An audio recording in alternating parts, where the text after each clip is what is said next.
Good afternoon, everybody. I'm House Republican Leader Tony McCombie from the 89th District in Northwest Illinois. We're here today to talk about the lawsuit that I filed with the Illinois Supreme Court to fight for fair legislative maps here in Illinois. We have declared that the current map is unconstitutional and asked for a special master to draft a redistricting plan that complies with the Illinois Constitution. While it's officially filed on January 28th, we are happy to announce that things are moving forward. Last Friday, we filed a brief with the Supreme Court to justify the timeliness of the lawsuit. We are pleased that the action is that has taken place because we believe this is not just a Republican issue, but it's an issue that is going to benefit all voters to put the choice back in their hands, not the other way around. We can't argue against Illinois voters here. We must continue to do what is fair, and that is to earn back the public trust in government. We are hopeful that our case will continue forward, and in the next few weeks, we'll be back here with another update for you. Right now, I'd like to go ahead and introduce Assistant Leader Dan Ugaste, who is going to go in a little bit more detail as he's the attorney here. Thank you, Leader McCombie. Well, good, bad, or indifferent, I am the attorney in the room, so I'll talk a little bit about this. I'm State Representative Dan Ugaste from the 65th District. As Leader McCombie stated, we addressed the issue of timeliness, and we did so because the court sent out an order asking both the plaintiffs in the case, which Leader McCombie is the lead plaintiff, as well as the defendants, the State Board of Education, to address the timeliness of the matter and whether or not there's an issue there. We have filed our initial brief, and it addressed basically three things. The court asked about whether or not it's timely, and we said, well, clearly, first of all, we're within the statute of limitations. Now, if you look at these sections of the Constitution that we cite as violations, there's nothing indicating that there's a certain time in which it must be filed. So then you go look at the Illinois Code of Civil Procedure, and there's a 5-year catch-all for that. And there's two different ways of looking at that. You can look at the last election as being the last violation, because that's when these maps came into play and determined the outcome of the General Assembly, as being the last time we had a violation of the Constitution. And that would put the date in November of 2024, and of course we're within the 5-year statute of limitations. Or you can even look at when the map was enacted back in 2021, and whether or not we are within that time frame. And if you look at the 2021 time frame, when the map officially became official after the federal court ruled it was legal, then we're still within that 5-year time frame. So it should be considered by the court.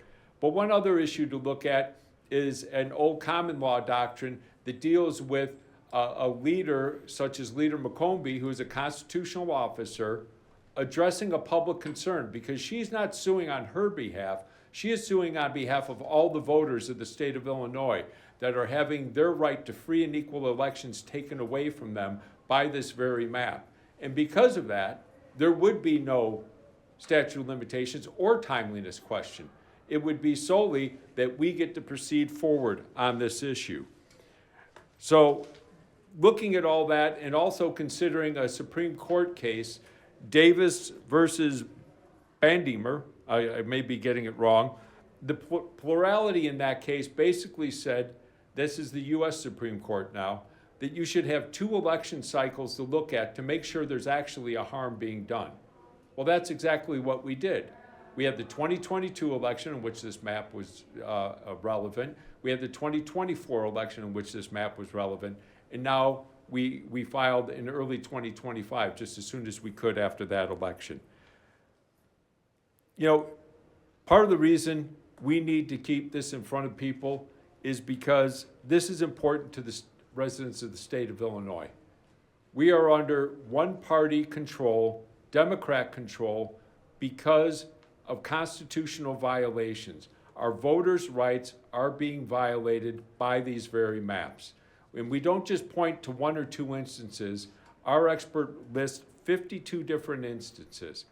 And unfortunately, people in this state oftentimes when I'm talking to them in my district, or I hear from people in other districts, think that all hope is lost in this state. Nothing can be changed. The Democrats control the state. This is the way it is. These are the policies they're putting forward, and there's nothing that can be done about it. And unfortunately, that is why I hear many people are leaving the state of Illinois. Many businesses are done in the state of Illinois, which affects all of us who stay here. We need to be growing this state. We can't watch it continue to go down. We are taking this sign from the Supreme Court that they wanted to hear about timeliness, because we know we have solid arguments on it, as being a positive sign. We are not in a helpless situation. The people of the state of Illinois can have hope. These maps aren't permanent. The Supreme Court can invalidate them, ask a special master or order a special master to draw constitutionally valid maps, and we can move forward to a brighter day in Illinois. I'm going to let Leader Spain, who's our deputy leader, address a few more issues. Well, thank you, Leader Ugaste. My name is Ryan Spain, State Representative from the 73rd District. I live in Peoria. This is a big deal, and we've come before you to talk about redistricting many times, but we promise we will continue to do so when big things are happening. And today's announcement is that big things are happening on this case in the state of Illinois. It is a big deal that the Illinois Supreme Court has set a briefing schedule to hear from us and hear from the defendants in this case about why this issue is timely. And as we've shown in your packet, in our response brief, in the slide summary that you have, this is a very, very timely issue. And I would point out, redistricting issues continue throughout the country. Even as of this moment, Illinois is not alone and not unique as a state that is still litigating and considering impacts from the redistricting decisions that happened in 2021. And so what we've learned now is that our case is even strengthened further by having 2 election cycles underway that we can point to with incredible data that comes from them. First of all, we've said this before, in the 2022 election, Republican candidates for the Illinois House won a majority of the statewide vote. And what did that get us? 1/3 of the legislature. 1/3, with Democrats taking a 2/3 artificial supermajority that was delivered only through gerrymandering. That's not fair. And in fact, it's illegal. It violates the Illinois Constitution. Same thing happened in 2024 with a disproportionate share of the vote not being reflected in reality with the composition of the legislature. So we're excited. We are really encouraged by the court setting this briefing schedule and asking for more information.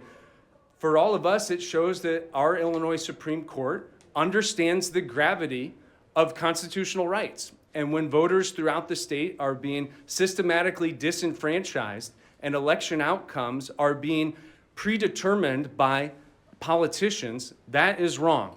So we're excited for where we go forward next. Remember, we've had 2 elections under this map. We have 3 to go before we come to another census and another redistricting activity after 2030. So this is very much a timely issue that is still relevant and affects everything going forward for the state of Illinois. You know, we sort of get the government we deserve and really the government that we design. And in our state, we have designed government outcomes to produce extreme results, extreme partisanship, extreme majorities that don't reflect reality. And what we've done is de-emphasized the importance of bipartisan cooperation. That's what we need to get back to. That's why we filed this lawsuit. Even if it does nothing to change one seat, the partisan control of the legislature, we can change the way the Illinois General Assembly works because it will be more responsive to the people of the state of Illinois and actually begin to tackle the problems, the challenges that are facing our state. So we appreciate your attention on this issue. We want the public to know about this. You know, this is a little bit in the weeds, following Illinois Supreme Court briefing schedule with a bunch of data points and compactness measurements and things like that. But the bottom line is the people of the state of Illinois need to know, as Leader Ugaste said, that there is hope, that there's a way to do things different, and that if we care about the way our government functions, we have a chance through the Illinois Supreme Court to right some serious wrongs and get back on track for a better future for the state.